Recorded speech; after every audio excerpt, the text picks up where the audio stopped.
নমস্কার বন্ধুরা, আশা করি সবাই ভালো আছেন, সুস্থ আছেন। আমিও ভালো আছি। আমি সুস্মিতার নতুন আবার একটা ভিডিওতে আপনাদেরকে স্বাগত জানিয়ে আজকের ভিডিওটা শুরু করছি। আর আমার শরীরটা তো ভালো আছে, কিন্তু মনটা একদমই ভালো নেই। কারণ কি জানেন তো, ওই যে বলছিলাম যে ওয়াশিং মেশিনটা আমাদের খারাপ হয়েছে। তো আজকে আর দেরি না করে অন্য মিস্ত্রিকে ডেকে এনে দেখানো হলো। তো কি হয়েছে জানেন তো, ভেতরে কিন্তু কিছু একটা খারাপ হয়ে গেছে। আমি এতটা জানি না ওই বিষয়ে। তো কিছু একটা খারাপ হয়ে গেছে, বলছে যে অনেকটা টাকাই খরচা হবে। তো সেটাই চেষ্টা করছে। আর আমাদের জলে যেহেতু এখানে আয়রন আছে, তো ওর জলের জন্য না ওই ভেতরে একটা কাস্টিং চাকার মতো আছে, ওইটা কিন্তু একদম নষ্ট হয়ে গেছে। আর আমার কিন্তু দুপুরের রান্না শেষ হয়ে গেছে। মানে আজকে তাড়াতাড়ি রান্নাটা শেষ করে দিচ্ছি এই মিস্ত্রি আসবে বলে। কারণ মিস্ত্রি এই রান্নাঘরেই কাজ করলে আমি আর কিছু করতে পারবো না। তার জন্য কিন্তু আগে থেকে রান্নাটা করে দিয়েছি। আর রান্না কমপ্লিট হয়ে গেছে, আর মিস্ত্রিও চলে এসেছে। তা এই যে দেখুন, আমার কর্তামশাই কিন্তু এই যে কি সব স্প্রে করে ওইটাকে বের করানোর চেষ্টা করছে। ওই যে মানে নাটটা কিছুতেই খুলছে না, মানে এত জাম হয়ে গেছে। তো তবে শেষ পর্যন্ত বের করতে পারলো না, ওটাকে কিন্তু ভেঙে বার করতে হলো। তো সেই জন্য একটু মনটা খারাপ হয়ে গেছে। মানে ওয়াশিং মেশিনটা বলতে গেলে প্রায় নষ্ট হওয়ার পথে বসেছে। তো কালকে ওরা বলেছে মানে যা যা লাগবে এনে একটু লাগিয়ে দিবে। তো দেখা যাক কালকে হয় নাকি। আর যদি না হয় তখন বলছি যে একটা নর্মাল যেগুলো ম্যানুয়াল হয় সেইগুলো একটা এনে নেব। আমার আগে কিন্তু ম্যানুয়াল ছিল। এই মানে একটা সমস্যা হলো কি, যে একবার কাচতে ঢোকাও, তারপরে আবার বের করে আবার শুকোতে ঢোকাও। তো আমি ভেবেছিলাম এইগুলো মানে ডিজিটালগুলো এনে নিলে কিন্তু একটু সুবিধা হবে। তবে কিন্তু এই মেশিনটা আমার না বেশি দিন হয়নি, জানেন তো, মাত্র 4 বছর হয়েছে। তাতেই কিন্তু খারাপ হয়ে গেল। আর সত্যি কথা বলতে কি, ইলেকট্রিক জিনিস না নসিবের উপরে কাজ করে। অনেক জিনিস অনেক দিন বিনে খরচায় কিন্তু টিকে যায়, আবার অনেক জিনিস কিন্তু নতুন থেকে খারাপ হতে থাকে। তো এটাও আমাকে কিন্তু এই ওয়াশিং মেশিনটা আমাকে প্রথম থেকেই ঠকাচ্ছে প্রচুর। তো যাই হোক, এটাই কিন্তু লাস্ট, দেখা যাক এরপরে কি হয়। এরপরে কিছু হলে আর কিন্তু একে আর কোনো মানে মিস্ত্রি ডেকে কাজ করাবো না। ভেবেছি একটা নতুন মানে ম্যানুয়ালগুলো যেগুলো হয় সেইগুলোই নিয়ে নিব। তো যাই হোক, তারপরে আর ভিডিও করতে আমার ইচ্ছে হচ্ছিল না। তো তার জন্য আর ভিডিও কিছু করিনি। তো একদম কিন্তু সন্ধেবেলায় চলে এসেছি। আর আমার কর্তামশাই হচ্ছে দিলদার মানুষ। তার কিন্তু মানে টেনশান সে রাখে না বেশিক্ষণ। তো যা হবে হবে, দেখা যাবে, যখন যেটা হবে তখন সেটা মেনে নেওয়া যাবে। তো মানে থাকতে গেলে বাঁচতে গেলে ভালো খারাপ সব কিছু মিশিয়েই থাকবে। তো সেটা নিয়ে পড়ে থাকলে হবে না, সবসময় আমাকে এরকম বলে। তো তার জন্য কিন্তু কী নিয়ে এসছে জানেন, আজকে কিন্তু মাটন নিয়ে চলে এসেছে। মানে কদিন ধরে বলছে করবে করবে বলে আমার বকাবকিতে আনেনি। তো আজকে কিন্তু নিয়েই চলে এসেছে। তো যাই হোক, আমি কিন্তু আর ভাত করবো না, অল্প দুটো ভাত আছে, ওর হয়ে যাবে, কারণ ও মাটন হলে ও কিন্তু ভাতই খায়।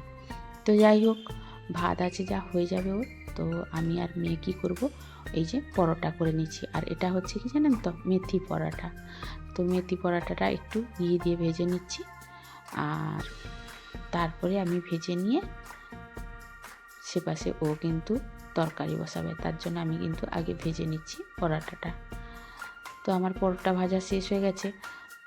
তো যেসব বন্ধুরা এতক্ষণ আমার ভিডিওটা একটু কষ্ট করে দেখছেন, তো তাদেরকে অসংখ্য অসংখ্য ধন্যবাদ। আর ভিডিওটি যদি ভালো লেগে থাকে তাহলে অবশ্যই একটা কমেন্ট করে জানাবেন। আর যদি নতুন কোনো বন্ধু এসে থাকেন তাহলে একটা অবশ্যই সাবস্ক্রাইব করে যাবেন। আর অলরেডি এই কাজটা যারা করে রেখেছেন তাদেরকে অসংখ্য অসংখ্য ধন্যবাদ।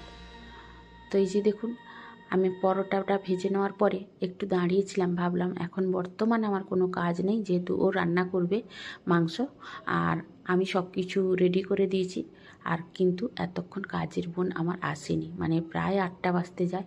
তো সেই জন্য আমি কিন্তু রেগে বাসন মাজা শুরু করে দিয়েছি।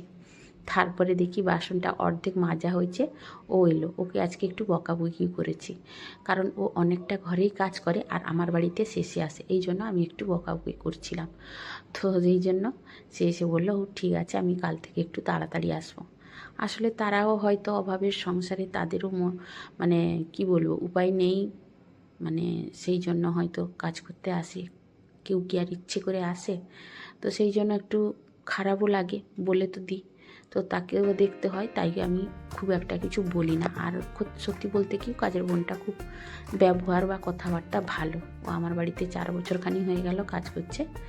এই মাঝে মাঝে একটু নিজেদের মধ্যে গণ্ডগোল হলে ও একটু কামাই করে, মানে নিজেদের মধ্যে বলতে আমার সঙ্গে না, ওর হাজব্যান্ডের সঙ্গে। বুঝতেই তো পারছেন না আর কি বলবো। তো সেই জন্য একটু মাঝে মাঝে কামাই করে বা দেরি করে, তো এই জন্য আর বেশি কিছু আমি বলতে পারি না। তো যাই হোক, মোটামুটি চলে এসেছে বলে আমি একটু নিশ্চিন্ত হয়ে গেলাম। তো তাকে আমি মাঝপথে ছেড়ে দিলাম। আর সে কিন্তু এখন মাঝামাঝি করছে, আর আমার কর্তামশাই এদিকে তরকারি কষাচ্ছেন। আর ওনার কাছে যদি আমি দাঁড়াই তাহলে আমাদের কিন্তু ঝগড়াঝাটি হয়ে যায়। কারণ কেন জানেন তো, ও মানে মাংস যখন কষায়, মানে যত রকমের মশলা আছে আর তেল আছে বেশি করে দিয়ে কিন্তু ও রান্না করে, যেটা আমি একদমই পছন্দ করি না, কিন্তু ও বললে শোনে না। তাই জন্য আমি কি করি, মশলাটার ওর কাছে রেডি করে দিয়ে আমি কিন্তু সেখান থেকে সরে আসি, অন্য কাজে লেগে পড়ি। কারণ বলে বলে যখন বিরক্ত হয়ে গেছি আর কিছু বলি না। তবে তরকারি খুব ভালো করে, তবে আমার একটাই জিনিস, ওই যে মশলা বেশি দেয় বলে বিরক্ত হই একটু আর কি।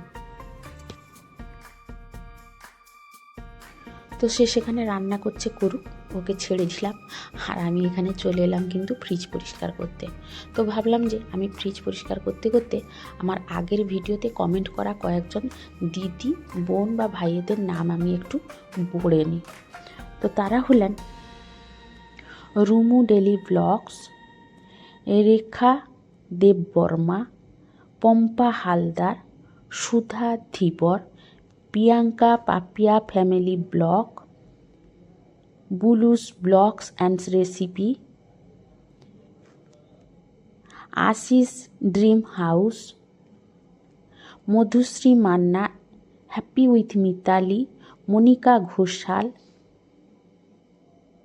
Akshardham, Gautam Das, poem saxophone, Ranjan family, Monir সংসার, সুজিত মণ্ডল।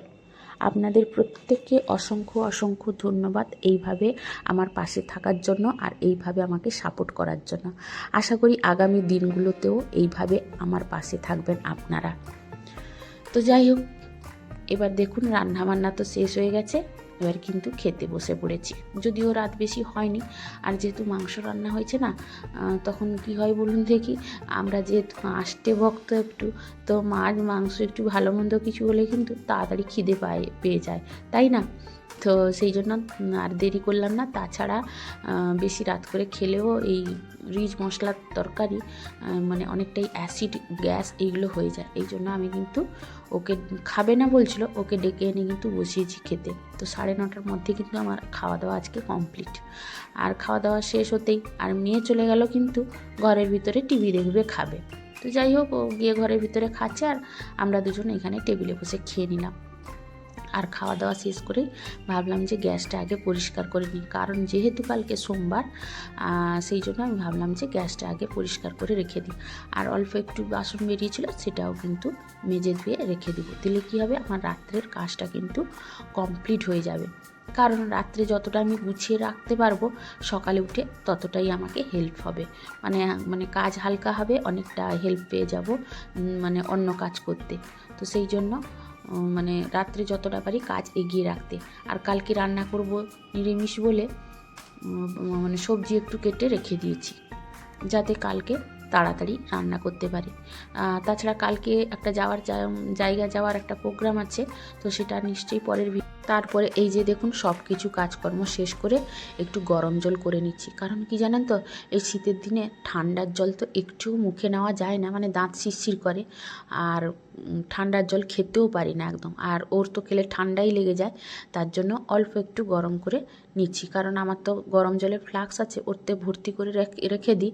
তো এখন দেখছি শেষ হয়ে গেছে, তাই এখন এই রাত্রির জন্য অল্প একটু করে সবাই মিলে খেয়ে নেব। আর আমি কিন্তু এখানে আমার ওই তৈরি করা পাউডারটা একটু খেয়ে নেব। কারণ কি জানেন তো, এই যে রিচ মশলাটা খেয়েছি না, কোথায় অ্যাসিড হয়ে যাবে সেই ভয় একটা আছে শরীরে।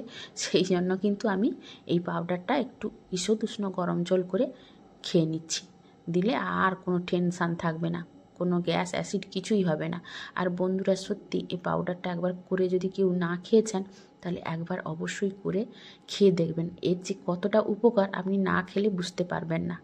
আর এর ভিডিও কিন্তু আমার দেওয়া আছে, আপনারা চেষ্টা করলে করতে পারেন। তো ভিডিওটা সেখানে গিয়ে কিন্তু দেখে নেবেন। তো বন্ধুরা আজকের মতো ভিডিওটা কিন্তু এখানেই শেষ করছি। তো সবাই ভালো থাকবেন, সুস্থ থাকবেন, নিজেদের প্রতি যত্ন নেবেন, বিশেষ করে এই শীতের দিনে।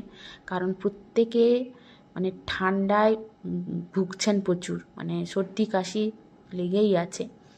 তো যাই হোক, নিজেরা একটু খেয়াল রাখবেন প্রত্যেকের নিজেদের প্রতি। তো আজকের মতো কিন্তু ভিডিওটা এখানেই শেষ করছি। তো বন্ধুরা টাটা।